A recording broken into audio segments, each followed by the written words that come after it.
Welcome back to yet again another video. We got something really special today. I acquired a whole collection from Betty. She was amazing. About 450 albums and this turntable. So let's go ahead and jump right in. The turntable in question isn't the bestest we got from Techniques, but a very good, I'd say underrated entry-level turntable. Lots of plastic components. In this thing, the case is a hard polymer or some sort of plastic, but it's direct drive and fully manual. 33, 45, there's the switch, and you just bring the arm over, and obviously has the lift here, but fully operational and functional. The cover just needs to be polished up, but in very good condition. It's cool that Betty and her husband were the original owners of all of these albums. They bought them new, and they've had them since the 70s, and really cool to buy a whole collection. I've never actually purchased a whole collection like this, but there's about 4 moving boxes. I guess there's 1711 by 13 size boxes. So not the biggest boxes, but you know, probably that thick of records, maybe that thick. 4 or 5 boxes. Lots of classic rock, but a majority of classic country. And the country is just mint perfect shape. The rock, you could definitely tell it had a lot more playing time on it. But the countries are originally why I bought the whole collection. So I just kind of wanted to go through a few of the highlights.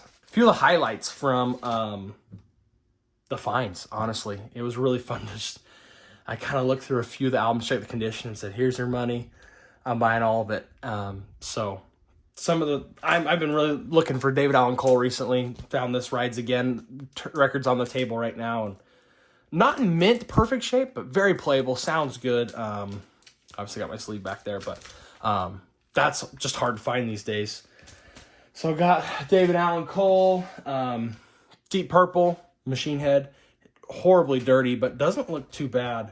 But she unfortunately, she did write her name in a lot of albums. See, there's Betty. She don't want anyone to take it. That's unfortunate, but it's worth it for what we got and the country. You'll see shortly. This is an original pressing from '72, so that was cool. Vanilla Fudge. This one's actually in really good shape, vinyl and jacket. Don't really know much about them, but I'm excited to learn and listen. Get this one cleaned up. It's not fair. You can see where I'm pulling them from. I should hide them like this. Rumors. Textured cover. You can tell it's been, when the record's out, someone's folded this whole jacket over. But the vinyl is pretty nice, so that's a plus. Now you can't see what I'm grabbing. We've got Fragile. Super awesome to play around about on this bad boy. But all in all, in very good shape. Cyndi Lauper. This is Girls Just Want to Have Fun. Basically mint, other than a little bit of ring wear. Nothing crazy, but fun album if you're a girl. Hall & Oates, Maneater. Minty shape.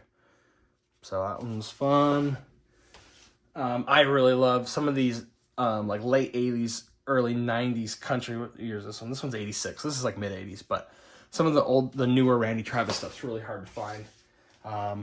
Another one, old 8x10. This one's got Deeper Than a Holler on it. Eagles Long Run, in really good shape. Excited for that. Steve Miller Band, I would say vinyl's near mint. Really good. Obviously, there's a little, corner action here, but it is pretty much mint as well, the sleeve. Learning about this album, don't even know what the heck it is, but something from Salt Lake, so we'll see. What this is all about. Then I got this. These are the good ones. A lot of these I've already gotten cleaned. Got 2 copies of It's Pronounced Leonard Skinnerd, both the gatefold versions. So excited for those. Now this is when the 90s country starts to come into play. It's all about the change Travis Tritt. I have a copy of this I got from a yard sale in similar minty condition, and they go for about $80, $80 to $100. So to find another copy that's even nicer and sounds better than mine was just a big win. So that was awesome. Got it cleaned up. Beatles, 60 to 66, and actually sounds really good. Not too many pops or clicks. after it came out of the cleaner. But again, we got Betty on the loose with her pen, so that's really frustrating. But sounds really good. I'll have to learn about what pressing or whatever is that is. We got Metal, Pink Floyd Metal. It's actually in really, really good shape. Other than, you know, these, like the Yes Fragile album, this album are that, and even the Beatles are that, like, really cardboardy material from the 70s, and they always cover wear really bad like that. I'm absolutely mint yesterday and today.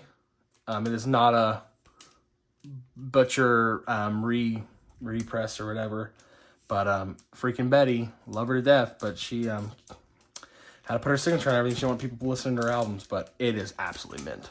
Really, really good shape. I'll also have to figure out what pressing that is. Whitney Houston, honestly, 100% near mint on everything. It sounds great. Hard to find this, honestly, in good shape. I'm going to start piling these over here now, so they don't just keep falling. Another one, Randy Travis, Forever Never Amen. Not impossible to find, but when you have a clean copy, just one of my favorite albums, country albums. Betty also had Ugagumma. Just actually sold my copy of Ugagumma, so grateful to get another one.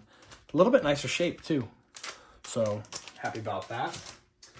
She had some rare Patsy Clines. These are like, don't know what these were for MCA, but this one is like an older recording. It's obviously a repress from 88. It's a CRC pressing, but I've heard at the Opry on Discogs it brings, you know, about $30 or $40. And this is near mint shape. This one is kind of like, it says Patsy Cline Story, but it's kind of just like an all greatest hits 2-record set, and it's absolutely mint too. And this one brings about $40 if I remember right.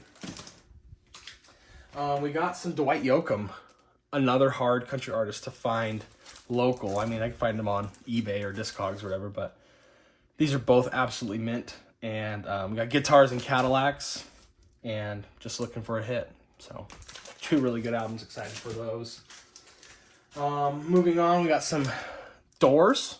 I actually got LA Woman with the see-through yellow. I think that's coming up. I hope I put it in this pile. But this isn't in perfect shape, but very acceptable shape, vinyl-wise. Just don't really know too much about the Doors, so I need to get more into those. Example again, later Randy Travis, he did duets with a bunch of people. This is 1990, so just hard to find 90s vinyl for country. This, unfortunately, is a repop, but still in really, really good shape. I first saw it, I about crapped my pants, and then I realized that very quickly that it wasn't an original pressing or anything like that, but still really fun to have.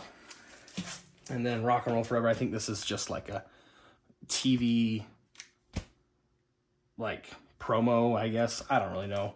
It's a special product, it says, from RCA. I'm sure you bought this, like, at Bash's or something. More Dave Allen Coe, greatest hits. Love this album. Introducing the Beatles. This one's also in really good shape. It's a VJ pressing, but still like really minty shape. Beautiful, beautiful shape. So I'm excited for that. Oh yeah, here's the LA Woman. Unfortunately, the cover is not the best, but unfortunately the vinyl is pretty rough. Still playable, but unfortunately pretty rough because this one was spun quite a bit, I bet, in its day. Also got a Rubber Soul, really good shape, freaking Betty. But the cover has got some cover wear for sure, but the vinyl is mint. Really happy about that, and sounds really good. I've been listening to it. And then the whole reason why I bought this collection is through the pictures, I could see the spine of this album. I could see just Don't Rock the Jukebox, Alan Jackson. I've been looking for this for a while. You can find nice copies for about $80, maybe $100. So it made me really happy to find a really nice copy, and I ended up buying the whole collection off just this one. So that's just the surface, honestly. I'll be posting this turntable to my eBay channel. Try to recoup some of the money from buying the collection. It was pretty expensive. But I'll feature some more albums, honestly, that are on there. They're obviously really into country, so George Strait Straight Country is a really hard album to find. Basically had George Strait's discography. So Really happy about that, and even this Christmas album. So they're all in very, very good shape. Excited about that. This turntable sounds really good. It's got one of the original head shells. He said he replaced the cartridge. Don't know what it is. It says Japan on it, so probably pretty sweet. And I'm grateful it's a A-style mount cartridge, because I have a really nice Shure cartridge that I needed this for. And it's cool, it's mounted to an Original Techniques head shell. So I might end up keeping this head shell just for that, and then putting a different one on it for whoever buys it. But works perfect. So if anyone wants it, let a guy know. But yeah, that's my little collection find. There's much more to say. I don't want to bore you going through all the country music. Stay tuned. I just got the lamp kit for another 4230 Marantz. I'll be relamping and checking most all the capacitors in. So that'll be fun. I actually sold my black one I restored I featured on the channel. Sold to a guy out in Illinois. Basically traded that for this record collection and this turntable. So I need to recoup some money, and now I need to relamp the next 4230 Marantz I've got. And yeah, there we go.